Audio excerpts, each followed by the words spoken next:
Hello guys, welcome to Mittal law lectures.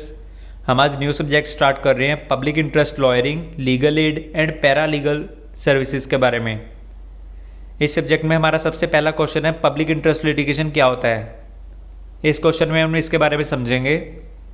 Public interest litigation is an important concept of the second half of the 20th century. तो जो public interest litigation है एक important concept माना जाता है 20th century के second half का। It is a unique platform to provide common people cheaper and quicker justice and materialize regulations of Article 39A। तो ये एक यूनिक प्लेटफॉर्म माना जाता है कॉमन पीपल के लिए, मतलब उनको कम से कम रेट पे और जल्दी से जल्दी उनको जस्टिस प्रोवाइड किया जाएगा। और जो इसकी रेगुलेशंस वगैरह दी गई हैं पब्लिक इंटरेस्ट लिटिगेशन के बारे में, ये कॉन्स्टिट्यूशन के आर्टिकल 39A में बताई गई हैं।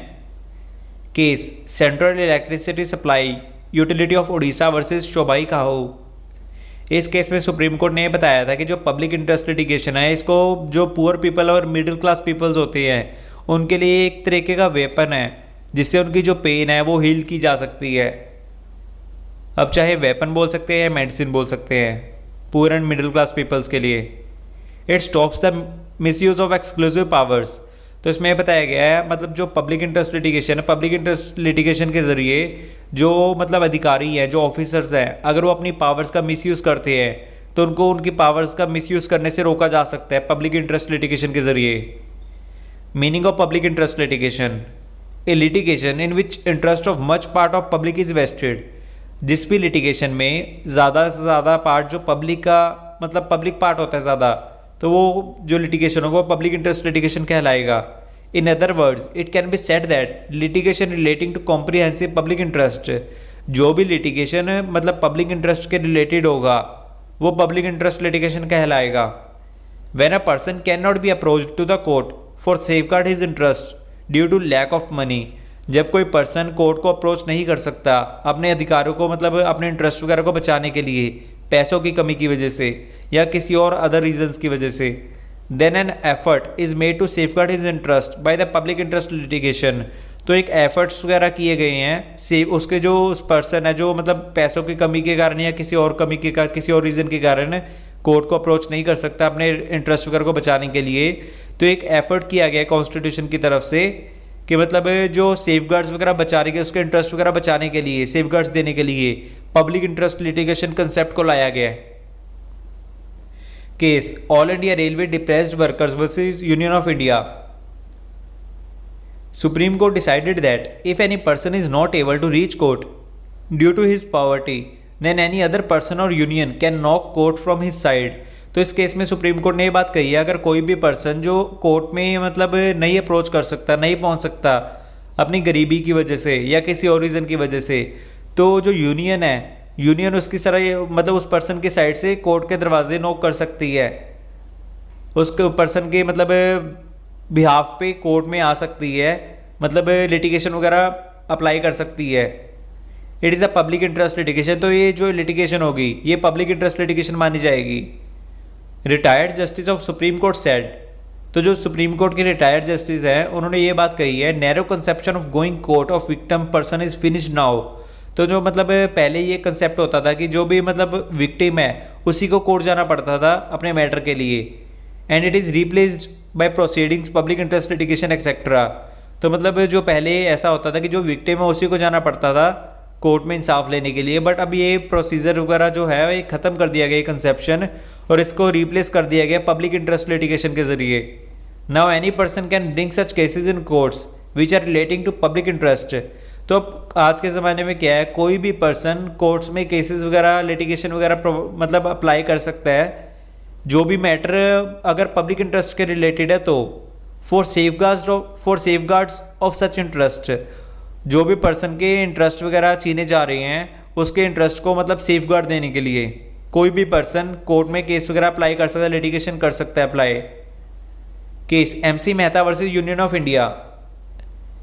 Everyone has interest in the water of Ganga and water is used by masses. तो इसमें बताया गया है हर जो भी मतलब काफ़ी पर्सन्स हैं जो गंगा रिवर का वाटर यूज़ करते हैं। So persons who have their interest in the water can file public interest litigation to stop the water of the Ganga from pollution। तो इसमें यह बताया गया जो भी पर्सन्स गंगा रिवर का वाटर वगैरह यूज़ करते हैं, जिनका भी उसमें इंटरेस्ट है, उसका वाटर वगैरह गंगा रिवर का जो वाटर होता है उसको यूज़ करने के लिए, तो कोई भी पर्सन पब्लिक इंटरेस्ट लिटिगेशन ला सकता है इस बारे में, इस मैटर के लिए कि हाँ गंगा में जो मतलब गंगा रिवर है उसके वाटर में पोल्यूशन वगैरह ना हो। फॉर एग्जांपल अगर इंडस्ट्रीज़ वगैरह हैं गंगा रिवर के आसपास, या कोई भी मतलब है कोई भी प्रॉब्लम वगैरह हो रही है, कोई भी एसिड्स वगैरह या कोई भी मटेरियल वगैरह अगर हो रहा है गंगा रिवर के साइड्स पे, तो क्या होगा, कोई भी पर्सन पब्लिक इंटरेस्ट लिटिगेशन लाकर उन जो इंडस्ट्रीज़ वगैरह या जो भी मतलब केमिकल्स वगैरह आ रही हैं रिवर के अंदर, उन इंडस्ट्रीज़ को बंद करवा सकता है पब्लिक इंटरेस्ट लिटिगेशन के जरिए। Case MC Mehta versus union of India. Thus, public interest litigation can also be brought to protect the aesthetic of Taj Mahal because interest of everyone is vested in Taj Mahal। तो इसमें ये बताया गया है जो MC Mehta versus union of India का case है कि जो पब्लिक इंटरेस्ट लिटिगेशन है ये मतलब MC मेहता के द्वारा किया गया था, और इसमें क्या होता जो ताजमहल है, ताजमहल के आसपास इंडस्ट्रीज वगैरह थी जहाँ से काफ़ी मतलब धुआं वगैरह होता था, जिससे जो ताजमहल है उसकी जो चमक है वो खराब वगैरह हो रही थी। तो जो ताजमहल है उसमें भी सभी का इंटरेस्ट था, वो ताजमहल सिर्फ एक का इंटरेस्ट तो है नहीं उसमें, बिकॉज वो एक काफ़ी हम बोल सकते हैं अजूबा माना जाता है ताजमहल भी। तो उसमें MC मेहता ने पब्लिक इंटरेस्ट लिटिगेशन फाइल करी थी, तो जो भी मतलब मैटर था, जो भी इंडस्ट्रीज वगैरह का धुआं वगैरह वहाँ पे आ रहा था कारखानों वगैरह का, वो इंडस्ट्री या कारखाने बंद करवा दिए गए सुप्रीम कोर्ट के ऑर्डर से। Case SP Gupta versus union of India. It was said that the transfer of judges can be challenged by the advocates under Article 226 of the Constitution। तो इस केस में ये बताया गया है SP Gupta versus union of India के case में कि जो जजेस की ट्रांसफ़र है वो एडवोकेट्स के द्वारा चैलेंज की गई है आर्टिकल 226 जो कॉन्स्टिट्यूशन का है उसके अंदर, because everyone has his interest in judiciary's freedom, because सभी का राइट है जो जुडिशरी है वो उसके फ्रीडम के लिए। Subject of public interest litigation. अब हम बात करेंगे कि जो पब्लिक इंटरेस्ट लिटिगेशन है इसमें कौन कौन से टाइप्स के लिटिगेशन आ सकते हैं और कौन कौन से टाइप्स के नहीं लिटिगेशन होंगे।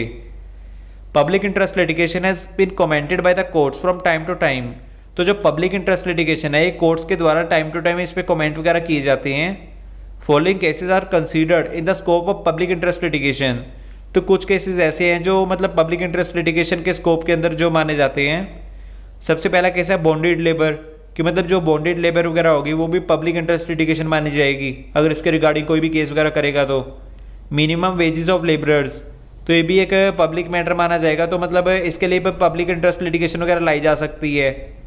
Child exploitation, women exploitation, police torture, environmental protection, family pension, victims of violence, bad conditions of Nari Niketan, mismanagement, exploitation, operation in jails etcetera. तो जो ये सब केसेस हैं ये सब पब्लिक इंटरेस्ट लिटिगेशन लाई जा सकती है इन केसेस के लिए। But the following are not included in public interest litigation. But अब हम बात करेंगे कौन कौन से ऐसे केसेस हैं जो पब्लिक इंटरेस्ट लिटिगेशन के अंदर इंक्लूड नहीं होते। Dispute between owner and tenant, जो मतलब मकान मालिक और किराएदार के डिस्प्यूट्स वगैरह होते हैं वो पब्लिक इंटरेस्ट लिटिगेशन नहीं माने जाते। सर्विसेज और एम्प्लॉयमेंट, जो भी मतलब सर्विसेज या एम्प्लॉयमेंट के रिगार्डिंग कोई भी केसेस वगैरह होते हैं, लिटिगेशन होते हैं, पब्लिक इंटरेस्ट लिटिगेशन नहीं माने जाएंगे। पर्सनल कंप्लेंट्स अगेंस्ट गवर्नमेंट, तो गवर्नमेंट के अगेंस्ट कोई भी पर्सनल कंप्लेंट्स वगैरह होंगी किसी पर्सन की, स्पेसिफिक पर्सन की, तो वो पब्लिक इंटरेस्ट लिटिगेशन के अंदर नहीं माने जाएंगे। Admission in educational institutions etcetera, जो भी एजुकेशनल इंस्टीट्यूशंस वगैरह होते हैं उसमें जो एडमिशन वगैरह करवाई जाती है वो भी पब्लिक इंटरेस्ट लिटिगेशन के मैटर नहीं माने जाएंगे। अब हम बात करेंगे case Prayag Vyapar Mandal versus state of Andhra Pradesh. Supreme court decided that if any person files a suit inspired by his own interest then it will not considered public interest litigation. तो इसमें इस केस में सुप्रीम कोर्ट ने डिसीजन लिया था कि अगर कोई पर्सन अपने इंटरेस्ट के बचाने के लिए या अपने इंटरेस्ट के लिए अगर कोई लिटिगेशन वगैरह अप्लाई करता है, सूट वगैरह फाइल करता है, तो वो पब्लिक इंटरेस्ट लिटिगेशन के अंदर कंसिडर नहीं किया जाएगा। Case Janata Dal versus HS Chaudhary. It was decided that any case inspired by politics can not be considered as a case of public interest litigation. तो इस केस में ये बताया गया है कि कोई भी केस जो पॉलिटिक्स के रिगार्डिंग होगा या पॉलिटिक्स से इंस्पायर्ड होगा वो केस पब्लिक इंटरेस्ट लिटिगेशन के अंदर कंसिडर नहीं किया जाएगा। Okay, thank you.